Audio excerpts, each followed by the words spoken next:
Hi everyone, welcome to Notes of the North Talks, a series where we get to know our amazing local Canadian composer talent. Today I'm here with Sonny-Ray Day Rider. Thank you so much, Sonny, for taking the time to speak with me today. Hi, no problem. First and foremost, I'd love to get to know you and your background a little better. So where in Canada do you currently call home?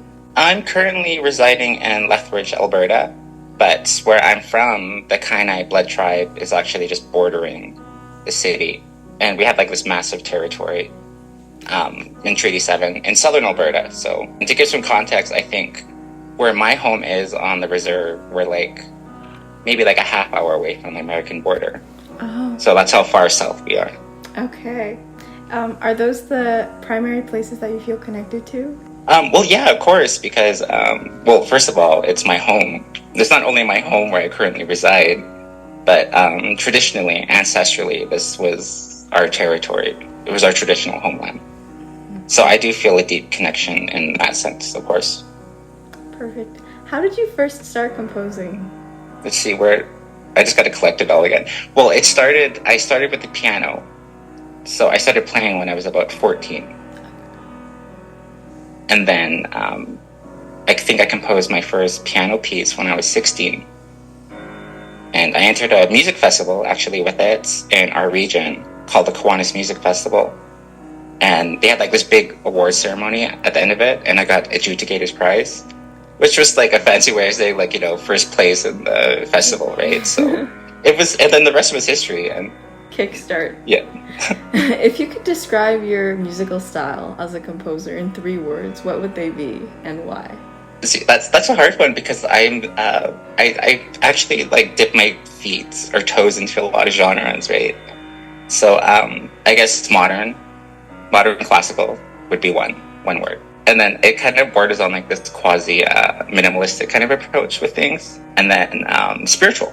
I guess the first 2 are kind of explanatory.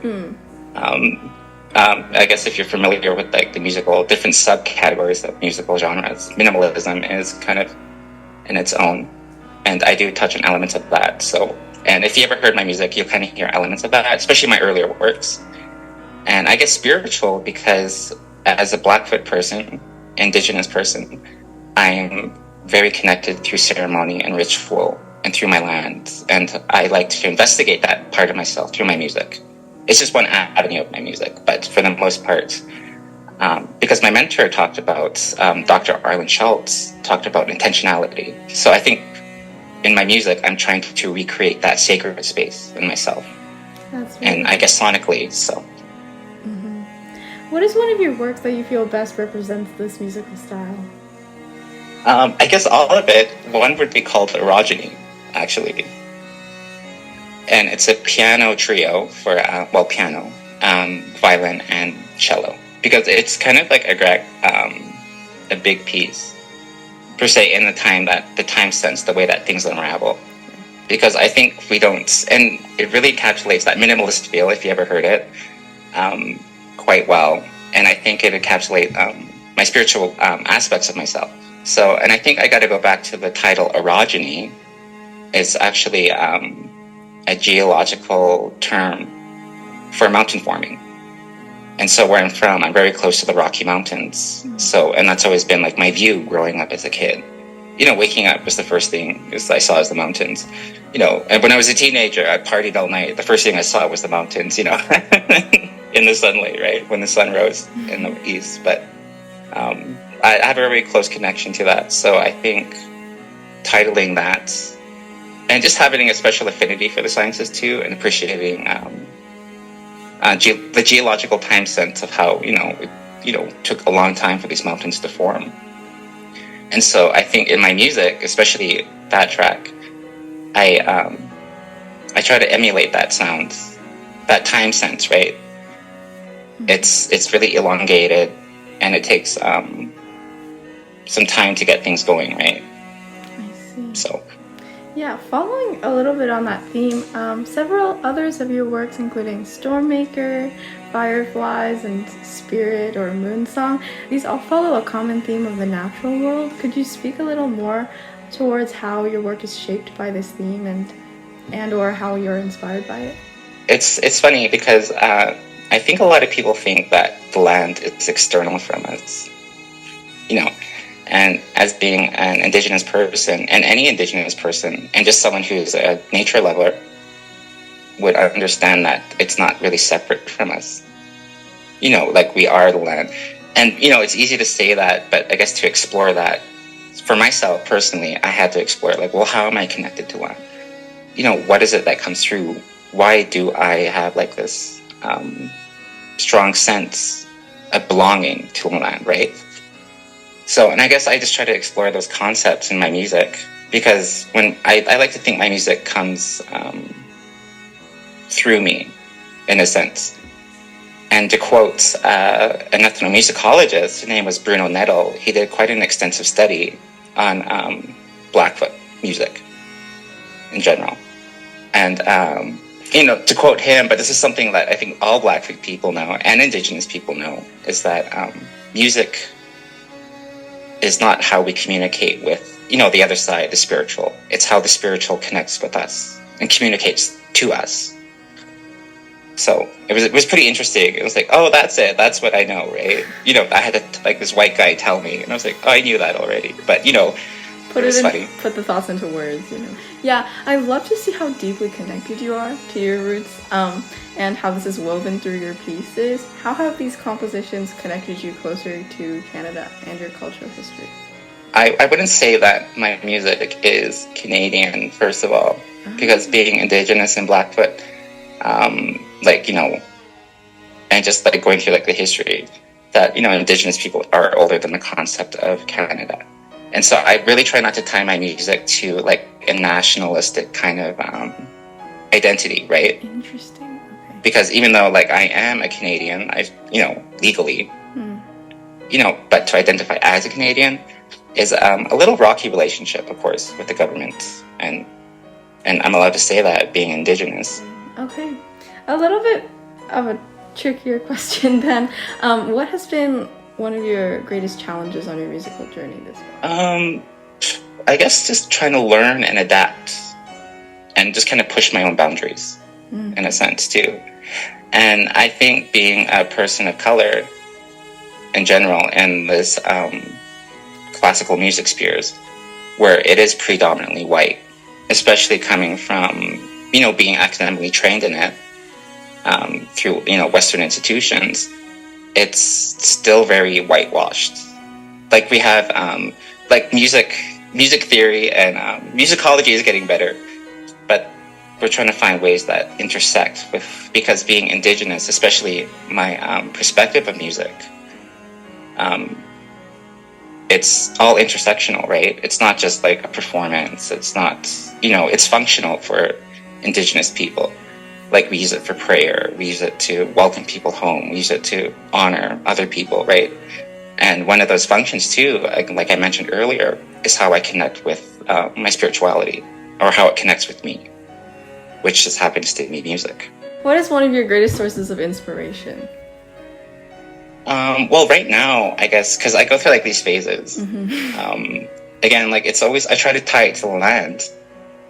And I guess to circle back on one of your questions is how I try to explore the concepts of land in my music or through myself. So my thesis work now is actually, I created a song cycle of, I think, about 7 works. And it's called the Blood Song Cycle. And anyway, but in summary, all this music produced are artifacts of my grief, my journey through grief. So my grief was actually I guess the research, and investigating it, but through my thesis and storytelling through it, I'm trying to parallel grief as a landscape and emotions, so they're not, I don't want to say anthropomorphized, but I mean, I'm projecting my own emotions onto the land and creating a new landscape. Because that's what I think grief essentially is. It's just an unfamiliar territory because everyone experiences it. And that's what makes us human. Raw emotion. Definitely. Yeah, so, and just the land, it's raw. It's, untamed, kind of, I don't want to say new frontier because it's always been here. But I think processing my grief because I've never experienced that kind of pain in my life before.